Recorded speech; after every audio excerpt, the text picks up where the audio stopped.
अस्सलाम वालेकुम everyone, hope so you all are fine and doing great. आज की हमारी वीडियो मॉडर्न पोइट्री से रिलेटेड है। आज हम एक मॉडर्न राइटर W.H. ऑर्डन की एक पोइम सितंबर 1 1939 को डिस्कस करेंगे। इससे पहले हम W.H. ऑर्डन की एक most famous poem the unknown citizen पे भी वीडियो बना चुके हैं। आज का इनका ये जो वर्क है सितंबर 1 1939, ये मोस्ट इंपॉर्टेंट कंसीडर किया जाता है bye W.H. Orton. W.H. Orton के बारे में अगर मैं आपको बताऊं तो वो एक ब्रिटिश बॉर्न अमेरिकन राइटर थे। उनका पूरा नाम था विंसेंट हग ऑर्डन। विंसेंट हग ऑर्डन जो हैं वो W.H. ऑर्डन के नाम से जाने जाते हैं। अगर मैं हिस्टोरिकल बैकग्राउंड की बात करूं इस पोइम की, तो बेसिकली ये जो डेट है सितंबर 1 1939, ये एक रिमार्केबल डेट है क्योंकि वर्ल्ड वॉर 2 इस दिन स्टार्ट हुई थी जब जर्मनी ने अटैक किया था पोलैंड पे। 10 स्टैंजाज पर बेस्ड ये एक हैवी लेंथ पोइम है, यानी कि बहुत बड़े बड़े स्टैंजाज हैं, बहुत हैवी स्टैंजाज हैं इस पोइम के। अब हम बात करेंगे इस पोइम की समरी की। फर्स्ट पर्सन नरेशन है जहाँ पे पोइट अपने ख्यालात का इजहार कर रहे हैं, अपने थॉट्स प्रेजेंट कर रहे हैं कि जो उन्होंने वर्ल्ड वॉर 2 के स्टार्ट में फेस किए थे। यहाँ पे पोइट जो है उनकी सेटिंग बताई गई है कि पोइट इस वक्त 52nd स्ट्रीट में है अमेरिका में, एक बार में। यानी कि जैसे हमारे पास ड्रिंक बार होते हैं, अल्कोहलिक बार होते हैं, डाइव्स होते हैं, वहां पे वो इस वक्त एक पब में है। पोइट अमेरिका में है। पोइट बहुत अफ्रेड है कि भाई अब क्या होने वाला है,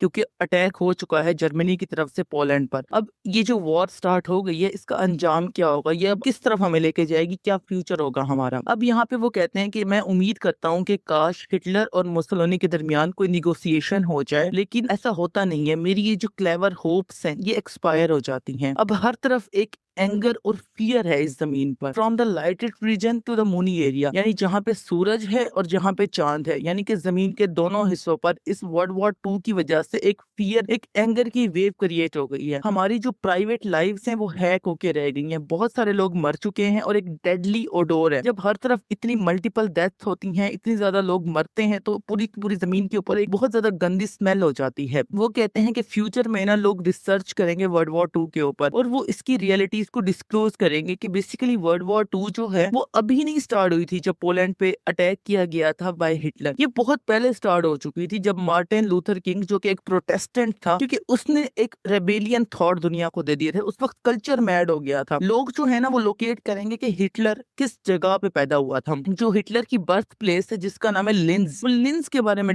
सर्च करेंगे कि भाई ऐसी क्या कंडीशन ऐसी फेस की थी हिटलर ने कि वो इतना मैड हो गया था। ऐसे क्या हार्श कॉन्सिक्वेंसेस उस बंदे ने फेस किए थे कि वो एक साइकोपैथिक गॉड बन गया था। वो चाहता था कि भाई मैं पूरी दुनिया को अपने कंट्रोल में ले लूं, कि ऐसा क्यों हो गया था। वो लोग उसकी बैकग्राउंड पे रिसर्च करेंगे। वो कहते हैं मैं जानता हूं कि भाई हमारी जो अपकमिंग जनरेशन है वो क्या सीखेंगी। अब जाहिर सी बात है, जब आप एक वॉर में रहते हो तो कई आने वाली जनरेशन तक उस वॉर के साइड इफेक्ट देखे जाते हैं। वो कहते हैं कि भाई जो बुरा करेगा उसके साथ बुरा ही होगा। इस तरह की जनरेशन जो आएंगी हमारी, वो इसी माइंडसेट के साथ ही खुद को डेवलप करेंगी। देन यहाँ पे वो एक ग्रीक रेफरेंस देते हैं कि एक बंदा था थूसीडाइड्स। जो थूसीडाइड्स था वो एक ग्रीक था जिसको 10 साल के लिए एक्साइल फेस करना पड़ा था, यानी उसको निकाल दिया गया था उसके इलाके से। और जब उसको निकाल दिया गया था तो फिर उसने डेमोक्रेसी और डिक्टेटरशिप पे बात की थी। थूसीडाइड्स जो है बेसिकली उसने जो है रेबिलियन शो किया था और उसके इलाके की जो गवर्नमेंट थी ना, उसने रिबेल करने की वजह से उसको इलाके से निकाल दिया था। और जब उसे वहां से एक्साइल कर दिया गया तो वो डेमोक्रेसी और डिक्टेटरशिप पे बात करता था कि भाई डेमोक्रेसी होनी चाहिए, डिक्टेटरशिप बहुत गलत होती है, लोगों के साथ बहुत इनजस्टिस होता है, गलत होता है एंड ऑल। जो है ना लोगों को पागल कर दिया था क्योंकि उसने आवाज उठाई थी डिक्टेटरशिप के अगेंस्ट। अब लोग जो है ना वो हैबिचुअल हो चुके थे पेन के, यानी लोग ना डिक्टेटरशिप को डेमोक्रेसी समझने लगे थे क्योंकि उन्हें आदत हो गई थी वो सारे जुल्म, वो ब्रुटैलिटीज, वो पेन, वो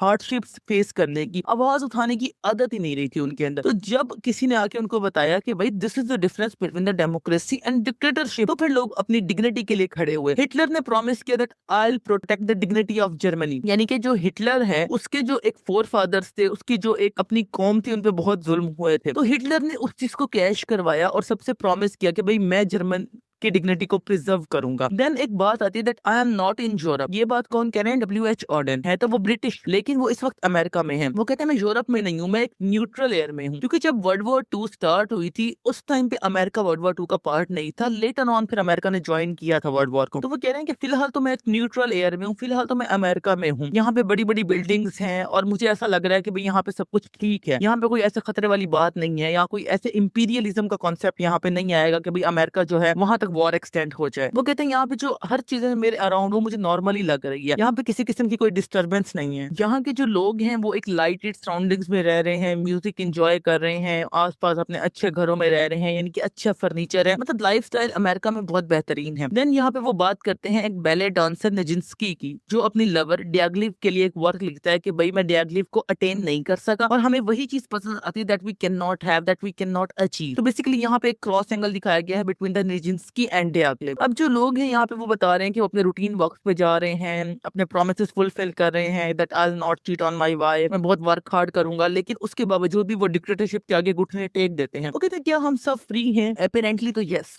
वी ऑल आर फ्री, लेकिन mentally we all are captured. हमारी जो आइडियोलॉजीज हैं, हमारे जो ओपिनियंस हैं, हमारे जो थॉट्स हैं, वो किसी के इन्फ्लुएंस में हैं। देखने में बाज़ाहिर हम फ्री नजर आते हैं बट हम फ्री नहीं हैं, मेंटली हमें ना कैद कर दिया गया है। वो कहते हैं that I want to tell a lie, कि भाई मैं चाहता हूं कि मैं ये झूठ बोलूं, that government hold all power. यानी कि वो कह रहे हैं कि भाई अपेरेंटली हम कहते हैं कि सारा कंट्रोल किसका है? गवर्नमेंट का, लेकिन कोई है गवर्नमेंट से भी ऊपर जो एक कंट्रोल बिल्ड किए हुए हैं। वो कहते हैं कि वो स्टेट है, कि स्टेट का कंट्रोल है। जितनी भी सिटीजन है, जितनी भी अथॉरिटीज हैं, क्या वो हंगर सेम वे में फील करती हैं? क्या एक अमीर का बच्चा जिसको भूख लगी हुई है, उसकी भूख उस गरीब के बच्चे के बराबर हो सकती है जिसने 4 दिन से कुछ नहीं खाया, और एक अमीर का बच्चा जो शायद कुछ घंटे पहले ही खाना खा के बैठा है और उसको भूख लगी है? नहीं। यहाँ पे जो सिटीजन हैं बिटवीन द अपर क्लास और लोअर क्लास, वो एक डिफरेंट टाइप की हंगर फेस कर रहे हैं। यहाँ पे वो कहते हैं WHO ऑर्डन कि हम सब इग्नोरेंट स्टेट में हैं, हम सब अपनी डिजायर्स अपने डस्ट के बने हुए हैं, यानी हम लोग अपनी विशेस को फुलफिल करने के लिए अपनी आइडियोलॉजीज पे कंप्रोमाइज कर रहे हैं। वो कहते हैं हम परेशानियों में घिर गए हैं, हमें नहीं पता that what is going to happen with us, कि हमारे साथ क्या होने वाला है।